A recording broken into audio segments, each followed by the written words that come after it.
할렐루야. 주 예수의 은혜와 평강이 있을지어다.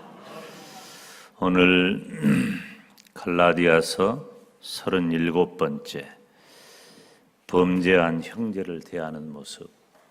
우리가 범죄한 형제를 어떻게 대할까? 이 바울의 관심사가 지금 5장부터 어디에 있냐면은 어떻게 하면 예수님을 믿는 성도가 성령을 좇아서 살아갈 수 있을까? 성령을 좇아서 바르게 살아갈 수 있겠는가 하는 것이 바울의 관심사죠. 그런 일련의 관심사가 여러 가지 예를 통해서 육체의 소욕에 빠지지 말아라. 오직 성령의 충만함을 받고 성령의 열매를 맺어야 한다 하는 그런 말씀으로 이어지죠. 오늘 본문에 있는 말씀은 범죄한 자에 대한 나의 태도를 통해서 내가 어떻게 내 안에 성령이 거하는 하나님의 사람으로 살아갈 수 있느냐 하는 것을 깨닫게 되는 거죠. 범죄한 자를 바르게 돌이키게 하고 또 그 범죄한 자에 대하여 권면하는 나 자신에 대해서도 항상 겸허한 반성을 요구하는 것입니다. 그러면 범죄한 형제를 대하는 모습은 어떠할까? 첫째, 온유한 심령을 가져야 돼요. 우리 1절 다 같이 읽습니다. 시작. 형제들아, 사람이 만일 무슨 범죄한 일이 드러나거든 신령한 너희는 온유한 심령으로 그러한 자를 바로잡고 네 자신을 돌아보아 너도 시험을 받을까 두려워하라. 아멘. 부드럽고 친절한 마음이 필요하다는 거예요. 여러분, 범죄한 일이라고 하는 말에 이 원어적인 의미를 보면은 범죄했다라고 하는 것은 아래로 떨어졌다는 의미예요. 아래로 떨어져 버렸다. 그러니까 죄지었다는 것은 있어야 할 곳에 있지 못하는 상태, 이것을 죄라 그래요. 범죄. 또 다른 의미로는 관역을 향해서 화살이 날아가야 하는데 그 관역을 벗어나 버린 것을 범죄라고 말하는 거예요. 있어야 할 곳에 있지 않는 것. 그런데 여기 오늘 본문에서 말하는 이 범죄라고 하는 단어는 어떤 의미로 사용되었냐면은 고의적인 범죄가 아니에요. 악해서, 나빠서, 의도적으로 고의적인 그런 죄가 아니라 여기 오늘 본문에서 말하는 범죄한 일이라고 하는 것은 무의식 중에 저지른 죄예요. 그러니까 이 일부러 악해가지고 내가 의도적인 범죄를 한 게 아니고 내가 연약했기 때문에 이 육체의 연약함 때문에 인해서 불법적인 행위에 가담해 버린 것을 말해요. 여러분, 우리 인간 존재는 연약한데 누구나 연약합니다. 모든 사람은 다 연약해요. 그래서 누구나 범죄할 수 있어요. 뭐 나는 의롭고 나는 문제없고 나는 죄에 대해서 안전지대에 있고 이런 사람은 한 사람도 없어요. 누구나 다 연약해요. 누구나 다. 오해하면 안 돼요. 무슨 말이냐면은 이 이야기는 우리가 범죄를 용인한다는 말이 아니에요. 우리가 형제가 죄를 범했을 때 어떤 태도를 가져야 할까를 결정할 때 누구나 다 죄를 지을 수 있다. 그러니 형제가 잘못한 일이 그가 악한 의도로 고의적으로 그렇게 지은 죄가 아니라고 한다면 우리는 부드럽고 친절한 마음으로 형제를 대해야 한다. 히브리서 5장 2절 말씀을 보면 저가 무식하고 미혹한 자를 능히 용납할 수 있는 것은 따라서 합시다. 자기도 연약에 쌓여 있음이라. 나도 연약하다 그거야. 나도 연약해. 오해하지 마세요. 이 범죄한 일을 용인하고 합리화시키자는 의도가 아니에요. 누구나 다 잘못할 수 있고 나도 연약하다는 거예요. 그래서 우리는 범죄한 형제와 이웃에 대해서 어떤 태도를 가져야 돼요? 온유한 태도를 가져야 한단 말이에요. 죄에 대해서 용납해버리고 이것도 아니고 저것도 아니고 그런 태도가 아니라 형제에 대하여 온유한 태도를 가져야 한다. 두 번째, 자기 자신을 살펴봐라. 내 자신을 돌아보아 너도 시험을 받을까 두려워하라 그랬어요. 다른 사람의 범죄함을 보고 우리는 어떤 태도를 가져야 할까? 나도 범죄에 빠지지 않도록 주의해야 한다는 거예요. 나도. 다른 사람의 잘못된 것을 보고 내가 교훈을 받는 것을 반면교사라 그래요. 부정적인 모습을 통해서 내가 배우는 거예요. 아, 나는 저렇게 살면 안 되겠다. 저렇게 하지 않아야 되겠다. 이 반면교사예요. 대부분의 사람들은 범죄한 형제를 향해서 비난과 책망으로 일관합니다. 이게 대부분의 사람들이 갖는 태도예요. 그런데 예수님 당시에 바리새인이 있었는데 바리새인은 나는 율법에 매여 있죠. 그래서 나는 율법을 잘 지킨다고 하는 그 교만과 위선에 빠져 있어요. 그래서 예수님께서는 그들을 가리켜 회칠한 무덤이라고 한 거예요. 네 자신을 속이고 있다. 너도 네 안에는 썩어가고 있지 않느냐? 그런데 스스로는 율법을 잘 지킨다고 하는 그 교만과 위선에 빠져 있는 거예요. 사랑하는 여러분, 교회와 성도는 범죄한 자를 권면하고 바로 세우는 데 정성을 다해야 돼요. 왜냐하면 모든 사람은 죄의 유혹을 쉽게 뿌리치지 못하기 때문에 그런 거예요. 그러나 다른 사람의 범죄한 것을 보고 가장 중요하게 깨달아야 할 것은 나 자신도 나도 범죄에 빠지지 않도록 주의해야 한다는 거예요. 여러분, 이 사람에게는 모방 심리가 있어서요. 그대로 따라하려는 그런 모방 심리가 있는 거예요. 그래서 나는 저렇게 안 살아야지 했던 사람들이 꼭 그 부정적인 자기 부모들의 모습을 그대로 답습하는 경우를 우리가 얼마나 많이 봅니까? 안 좋은 거예요. 언론에서 부정적인 이야기들이 어떤 범죄라든가 이런 모습들이 자살을 했다든가 이런 게 이제 자꾸 언론에서 노출되면, 그러니까 제가 그런 뉴스를 볼 때마다 꼭 저걸 저렇게까지 많이 보도해야 되냐, 그런 얘기를 하는 것은 사람들에게는 이 모방심리라고 하는 게 있어요. 그래서 아주 잔인하고 악한 죄를 가르쳐 TV에서 영화나 드라마나 뉴스를 통해서, 요즘은 뉴스 채널이 얼마나 많아가지고 서로 경쟁하기 때문에 이 뉴스 채널에서 그 사실 보도라고 하는 것에 이렇게 빙자해가지고 너무 자세하고 장황하게 보도를 하는데 온종일 똑같은 뉴스를 내보내요. 외울 정도야, 외울 정도. 그럼 그렇게 어디서 누가 누구를 죽인 이야기를 하루 종일, 그것도 몇 날 며칠 그렇게 할 필요가 있냔 말이에요. 그대로 보고 배워. 사람들이 모방 심리가 있단 말이에요.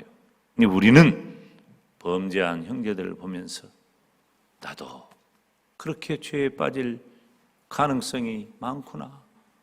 나 자신이 죄에 빠지지 않도록 주의해야 돼. 내 자신을 돌아보아 너도 시험을 받을까 두려워하라 그랬어요. 여러분, 범죄에 빠지지 않도록 우리는 두려워해야 돼요. 나는 안전하지 않아요. 그래서 사람들 중에 보면은 자기 의가 굉장히 크고 센 사람이 있어요. 자기는 의롭다는 거지. 나는 할 만큼 하고 있다는 거지. 나 정도면 뭐 괜찮으니까. 그런 사람은 뭐 큰 소리 빵빵 치는 거예요. 다른 사람의 잘못 앞에 큰 소리 빵빵 치는 거예요. 여러분, 대개 누가 시험에 빠져요? 이 시험에 빠지는 사람들을 보면 다른 사람들이 실수한 것, 또 범죄 행위를 비난했던 그 사람이 똑같은 범죄 혹은 더 큰 범죄에 빠지는 것을 우리가 얼마나 많이 봅니까? 그래서 너 자신을 돌아봐라. 돌아본다는 말은 요즘 지금 우리 교회는 뭐 개역 한글판 성경 제가 봅니다만은 새로 번역된 개역 개정판 성경을 보면은 살펴본다 그렇게 번역이 돼 있어요. 너를 돌아봐라. 너를 한번 살펴봐라. 그거예요. 너 다른 사람이 범죄한 것을 네가 봤느냐? 그러면 너 자신을 한번 살펴봐서 너도 범죄에 빠지지 않도록 조심해라. 엄청난 경고의 말씀이에요. 사랑하는 여러분, 우리는 범죄한 형제를 비판하는 것보다 나를 돌아보는 일이 훨씬 중요해. 훨씬 중요해. 우리 자신을 잘 돌아보아서 범죄에 빠지지 않기를 주님의 이름으로 축원합니다. 범죄한 형제를 대하는 우리들의 태도, 모습. 첫째, 온유한 심령을 가져라. 두 번째, 나 자신을 돌아봐라. 나 자신을 살펴봐라. 세 번째, 범죄자를 바로 잡아야 한다. 1절 말씀에 보면은 그러한 자를 바로 잡고 그랬어요. 2절에 보면은 너희가 서로 짐을 지라 그랬거든요. 그러니까 이 범죄에서 나오도록 우리가 도와줘야 한다 그 말이에요. 범죄에서 나오도록 도와줘야 돼. 연약해서 범죄한 형제, 지금 이 고의적으로 악해서 의도적으로 나쁜 죄를 지은 사람을 말하는 것 아니에요. 물론 그 사람에 대해서도 우리가 그런 태도를 가져야 되겠지만은 여기서 바울이 말하는 것은 지금 대체적으로 어떠한 이야기예요? 유대 율법주의자들의 미혹에 빠져가지고 예수 그리스도의 복음의 진리에서 떠나고 그래서 자기도 모르는 사이에 교회를 회방하게 되고 그래서 범죄하게 된 그 형제들을 대하는 우리들의 태도가 어떻게 돼야 할 것이냐 하는 거예요. 그렇게 안 하면 훨씬 좋았겠지만 연약해서 실수하고 잘못을 해버린 것을 우리가 어떻게 대해야 할 것이냐, 어떻게 대해야 할까? 범죄에서 나오도록 도와줘야 돼. 배척하면 안 돼요. 배척하면. 우리가 공정한 진리 가운데서 원리를 지키는 것은 정말 교회의 거룩성을 지키기 위해 필요한 일이에요. 그래서 신학교 다닐 때 그러한 것들을 다 배우잖아요. 다 배워. 조직신학, 이 교리신학을 다 배우고 또 헌법적인 그리고 권징이라든가 이러한 것들을 다 배워요. 이거 다 뭐냐면은 교회의 거룩성을 지키기 위해서 그런 거예요. 왜? 교회는 거룩한 공동체이기 때문에 그래요. 그래서 거룩한 공동체가 이 거룩함을 지키기 위해서 원칙이 필요해요. 순리가 필요하다는 거예요. 그런데 우리 인간 존재는 연약해. 연약해서 범죄할 수가 있어. 그래서 모든 것을 법과 원리의 잣대를 가지고 단언적으로 아주 끝장내는 그런 태도를 우리가 취한다면 우리 가운데 온전한 이가 어디 있겠어요? 더구나 연약해서 실수해서 잘못한 일을 어떻게 해야 할까? 배척하면 안 된단 말이에요. 온유함으로 대하고 불쌍히 여기는 마음을 가지면서 죄로부터 돌이키게 해줘야 돼. 기회를 주어야 돼. 기회를. 누가복음 5장 32절에 내가 의인을 부르러 온 것이 아니요 죄인을 불러 회개시키러 왔노라 말씀하시. 우리는 다 죄인이에요. 여러분, 그런데 예수님의 말씀을 보면은요, 모범적이잖아요. 그리고 예수님께서 보여주신 일을 보면은 모범적이잖아. 그래서 예수님을 본받는 것이 그렇게 중요한 거예요. 그래서 예수님께서 하신 일은 범죄한 자들에 대해서 예수님은 성전에서 성전을 어지럽히고 회방하는 자들에게 예수님께서도 채찍을 들어가지고 그들을 책망하고 나무랐잖아요. 예수님께서 불의를 용납하신 분이 아니에요. 그럼에도 불구하고 예수님은 내가 죄인을 불러서 회개시키러 왔다. 그리고 예수님은 그때 당시에 사람들이 죄인이라고 여겨서 가까이 가지도 않는 세리와 창기들에게 복음을 전하고 천국 복음을 전하고 그들의 연약함을 들어주고 어루만져주고 그들을 회개시켜 믿음의 사람이 되게 했다는 거예요. 사랑하는 여러분, 저와 여러분은 형제와 이웃이 범죄에 빠져 있다면 그들이 범죄로부터 빠져나오도록 도와주시기를 주님의 이름으로 축원합니다. 주석을 보면은 이 말을 어떻게 표현했냐면은 범죄자의 고통을 우리가 함께 나눠주어라. 함께 나눠줘야 한다. 연약해서, 잘 몰라서, 실수로 범죄한 이들에 대해서 그 고통을 우리가 나눠줘야 한다. 짐이라고 하는 것은 이 원어 의미를 보면은 한 사람이 혼자 감당할 수 없는 무거운 짐을 말하는 거예요. 한 사람이 혼자 감당할 수 없는 무거운 짐. 그러면 한 사람이 못 지고 갈 짐을 한 사람이 지게 되었다면 어떻게 되겠어요? 그 짐 못 지는 거예요. 어떻게 해야 돼요? 그 짐을 나눠줘야 돼. 나눠서 함께 짐을 져줘야 돼. 네가 연약해서 범죄했구나. 나도 그 마음을 안다. 다시는 그 자리에 들지 말아라. 여전히 하나님은 너를 사랑하신다. 하나님이 여전히 너를 기다리신다. 다시는 그런 죄 가운데 있지 말아라. 위로하고 격려하고 사랑하고 포도마주고 손잡아주고 짐을 나눠줘야 한다는 거예요. 이 짐을 지인다고 하는 말은 짐을 질 때 한 번만 지는 것이 아니라 계속해서 짐을 나눠지라는 의미를 가지고 있는 거예요. 그래서 범죄한 형제가 당하는 수고와 고통을 우리가 같이 나누는데 계속해서 힘쓰라고 하는 것입니다. 진정한 형제 사랑은 비난과 책망보다는 고통을 함께 나누는 데 있는 것입니다. 그런데 우리는 무엇에 익숙합니까? 우리가 익숙한 것은 범죄한 사람에 대해서, 실수하고 잘못한 사람에 대해서 익숙한 것은 예단하는 거예요. 책망하고 나무라고. 지금 이 우리나라가 참 안타까운 게 뭐냐면, 물론 그런 일이 있으면 안 되죠. 사람이 실수하고 잘못한 일이 있으면 안 돼요. 그리고 실수하고 잘못한 일은 반드시 어떤 형태로든 대가를 지불해야 돼요. 어떤 형태로든.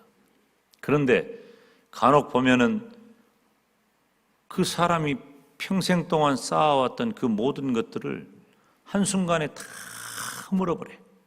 그걸로 그냥 그 사람의 인생을 아예 끝장내버려.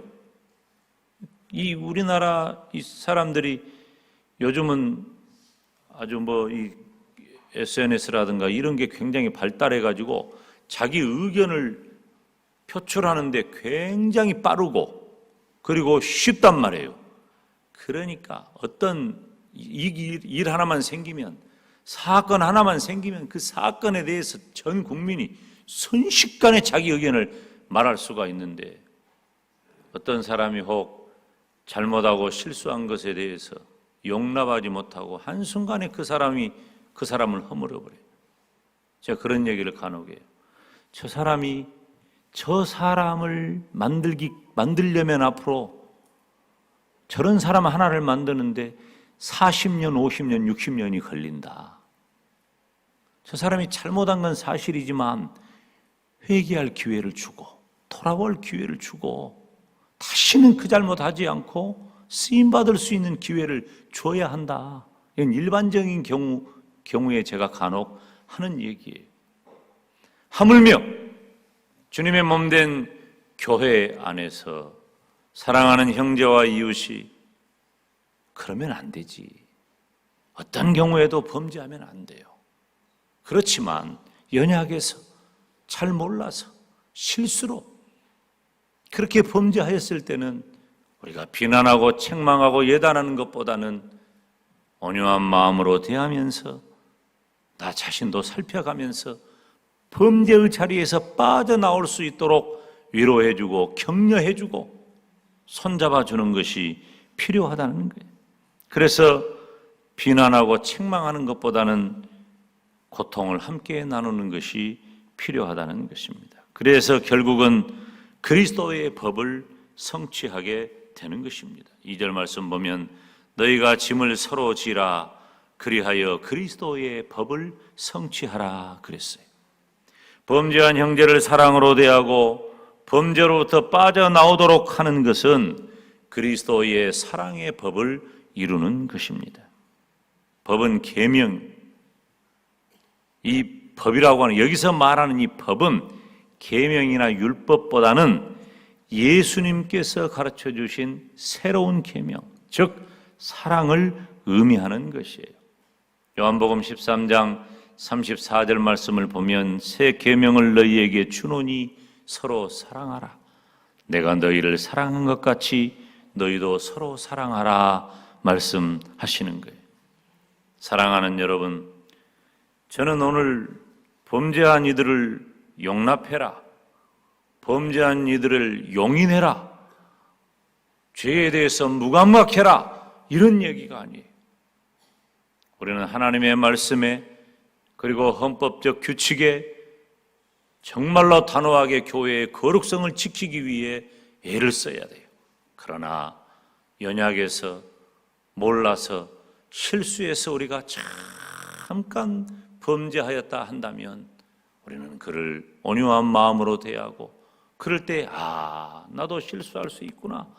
나 자신을 돌아보고 그리고 범죄한 것을 바로잡아서 다시는 죄의 자리에 들어가지 않도록 우리가 격려하는 것이 필요하다. 사랑하는 여러분, 우리는 범죄한 형제를 어떻게 대해야 할까요?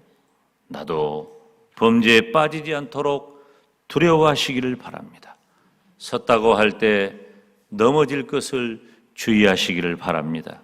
그리고 형제의 고통을 나누어 지고 끝까지 사랑해야 합니다. 간혹 저는 그런 말을 저는 목회를 하면서 그런 얘기를 너무 많이 들어요. 제가 기다려주고 또 가능하면 보살펴주는 그런 차원의 노력을 하려고 애를 많이 써요. 나중에 결국은 목회하는 저에게 어려움으로 돌아올 때가 간혹 있어요. 제가 비난받을 때도 있어요.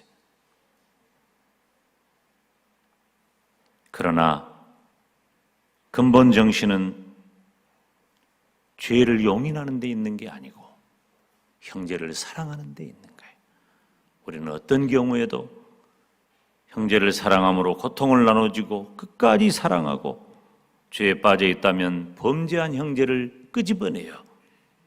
하나님이 기뻐하시는 거룩한 자리에 이르도록 격려할 수 있기를 바랍니다. 저와 여러분이 주님의 몸된 교회 안에서 온유한 심령과 나 자신을 살피면서 범죄한 형제를 새롭게 격려하는 복된 은혜가 있기를 주님의 이름으로 축원합니다. 기도하겠습니다.